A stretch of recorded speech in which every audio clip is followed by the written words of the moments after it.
नमस्कार. श्री स्वामी समर्थ सर्वांना. पुन्हा एकदा तुमच्या सर्वांचं अगदी मनापासून माझ्या या यूट्यूब चॅनलमध्ये स्वागत आहे. तर ताईंनो आणि दादांनो, आज आहे मौनी अमावस्या.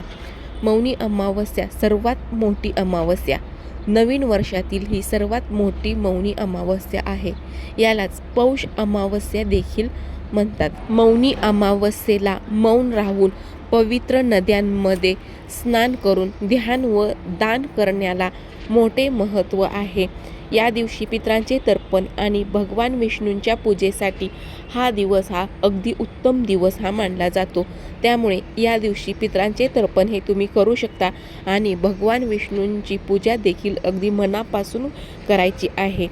मौनी अमावस्येचं महत्त्व काय आहे? तर मौनी अमावस्येच्या दिवशी मौन पाळून ईश्वराची आराधना केल्यामुळे आत्मिक बळ हे वाढत असते आणि आपलं मन देखील शांत राहते. आज मौनी अमावस्या. मौनी अमावस्येच्या दिवशी गंगा, यमुना किंवा इतर पवित्र नद्यांमध्ये स्नान करणं देखील तितकंच शुभ मानलं जातं. या दिवशी पितृतर्पण हा दिवस पितरांच्या तर्पणासाठी अत्यंत शुभ दिवस आहे, ज्यामुळे पितृदोष दूर होतो आणि पूर्वजांचे आशीर्वाद देखील मिळतात. तर आज मौनी अमावस्येच्या दिवशी तुम्हाला काळ्या तिळाचा अत्यंत प्रभावी असा उपाय आहे. तो उपाय करायचा आहे, जो मुलांच्या आणि पतीच्या प्रगतीसाठी हा उपाय करायचा आहे. घरातील सर्व इडापिडा जाऊ देत आणि घरामध्ये सुख, शांती, समृद्धी येऊ देत. घरातील नकारात्मक ऊर्जा ही नाहीशी होऊ दे आणि घरामध्ये सकारात्मक ऊर्जेचा संचार होऊ दे. यासाठी तुम्हाला काळ्या तिळाचा अत्यंत प्रभावी असा उपाय करायचा आहे. ताईंनो आणि दादांनो, जर तुमच्या मुलांच्या अभ्यासामध्ये अडचणी येत आहेत किंवा कोणत्याही कार्यामध्ये अडचणी येत आहेत, जसं की मुलांच्या अभ्यासात किंवा इतर कोणत्या कामात जर तुम्हाला अडचणी येत असतील, तर तुम्ही काळ्या तिळाचा अत्यंत प्रभावी असा उपाय करू शकता. तर तुम्ही काळे तीळ आहेत, ते काळे तीळ तुम्ही वाहत्या पाण्यामध्ये टाकायचे आहेत. वाहत्या पाण्यामध्ये काळे तीळ हे टाकायचे आहेत किंवा काळ्या कुत्र्याला हे खाऊ घालायचे आहेत.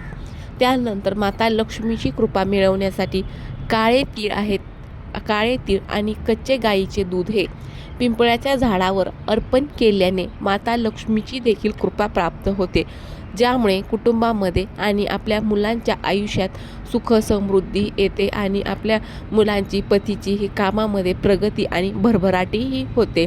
पितृदोष दूर करण्यासाठी आणि पूर्वजांचे आशीर्वाद मिळवण्यासाठी काळे तीळ दान करणं खूप फायदेशीर आहे, ज्यामुळे मुलांच्या आयुष्यात स्थिरताही येत असते. काळे तीळ हे शनिदेवांशी संबंधित असतात. मुलांच्या प्रगतीसाठी आणि नकारात्मकता दूर करण्यासाठी काळे तीळ दान करण्याचे अनेक फायदे आहेत. नजरदोष आणि नकारात्मकता देखील नष्ट होते. मुलांवर अनेकदा नजर लागते किंवा नकारात्मक ऊर्जा त्यांचा विकास थांबवते. लिंबू आणि काळे तीळ वापरून नजर उतरवल्याने मुलांचे आरोग्य हे सुधारते आणि बाळ लवकर बरे होते. जर मुलांच्या कुंडलीमध्ये शनीची 7.5 किंवा शनिदोष असेल, तर काळे तीळ हे तुम्ही दान केल्यामुळे किंवा महादेवावर अर्पण केल्यामुळे कुंडलीतील दोष आहे तो दोष शांत होतो आणि यामुळे मुलांच्या आयुष्यातील अडथळे दूर होऊन प्रगतीचा मार्ग मोकळा होतो.